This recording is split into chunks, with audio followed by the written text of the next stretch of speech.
Well, thank you for inviting me.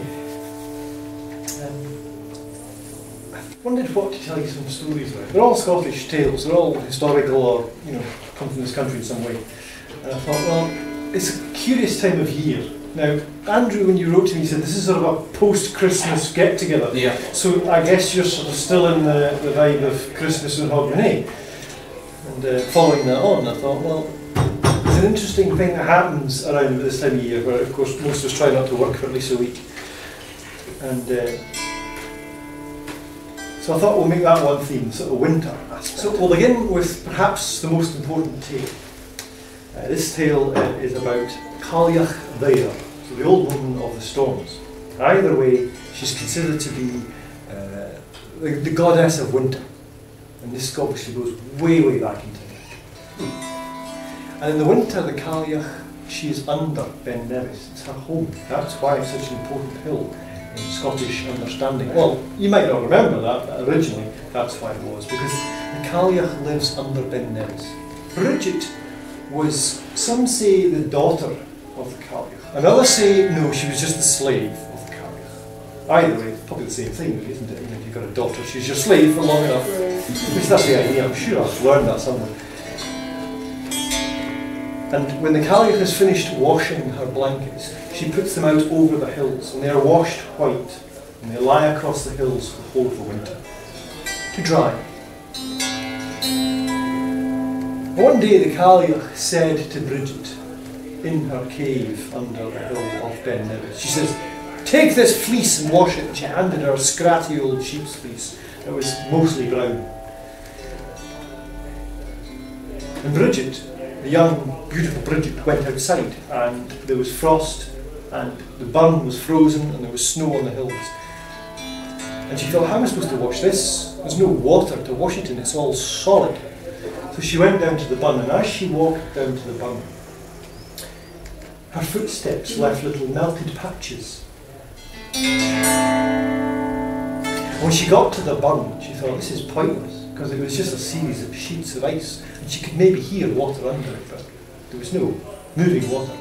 But she took the fleece and she put it down on the ice, and as she did, water began to form. The ice began to melt at that place.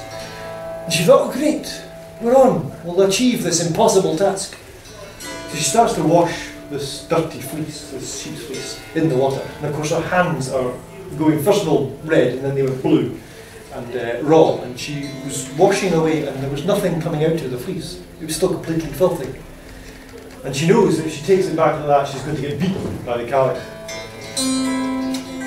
So she's going away and bashing it on the rocks, and dipping away and bashing it on the rocks, and her hands are so cold, she's crying, and her tears cause the water to change from ice even more.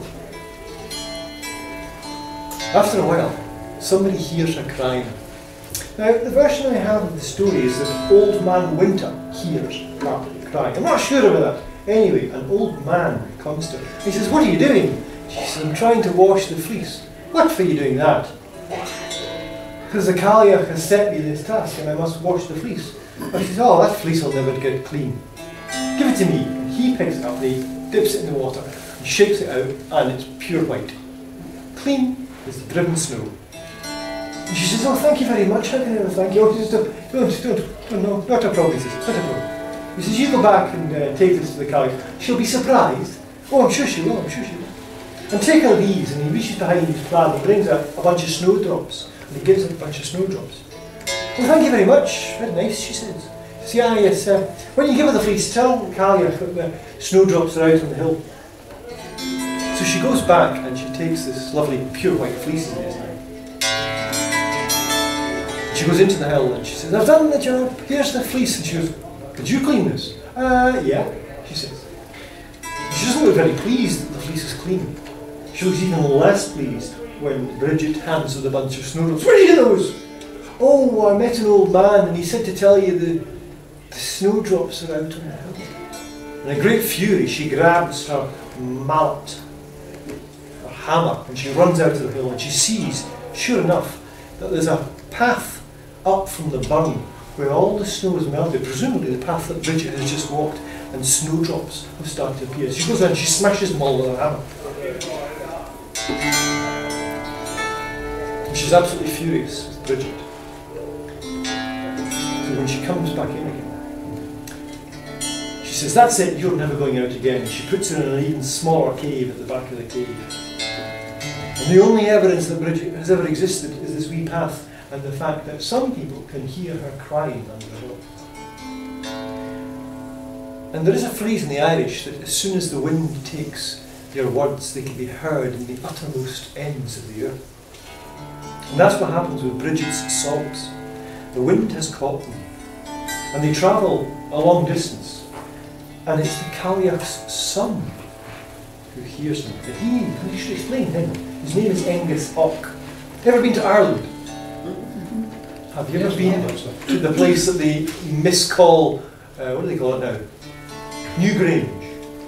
It's the ancient Irish burial mound, and at a certain day, the winter solstice, lots of people gather there, and the sun shines down the passageway about 30-40 feet inside the hill and illuminates the chamber.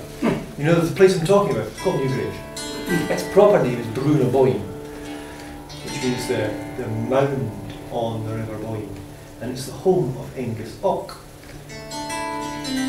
So if you ever go there, never mind all this nonsense about Newgrange, which is actually the name of a farmhouse that sits next to it, that was built in the 1600s. This has been there for thousands of years. It's the home of Angus. And Angus is known for two things. One, he's the god of love, and two, he's the sun god. So it is him who has heard Bridget's sobs. And he fancies that perhaps he'd seen by his mother's house a few days ago somebody washing in the bun a fleece. He thinks, did I see that? I think I did. And he thinks, she was lovely, pretty looking thing. So he borrows 3 days from August, and he scatters them before him, and he comes through the snows of winter, and he comes into the caves. And when the Cailleach is not watching, he takes out Bridget, and he takes her away through the snow. And when the Cailleach finds that Bridget has escaped, she's absolutely furious, so she borrows 3 days from January. And she goes out and she casts ice and snow all over the place, and she runs around with a mallet, and there's flowers everywhere, and she starts smashing them again. But for all the smashing away at the flowers and the casting the 3 days from January, she cannot stop things coming to life and green shoots coming up. And with a great high dudgeon of fury, she flings her mallet under the thorn tree. And there ends that story.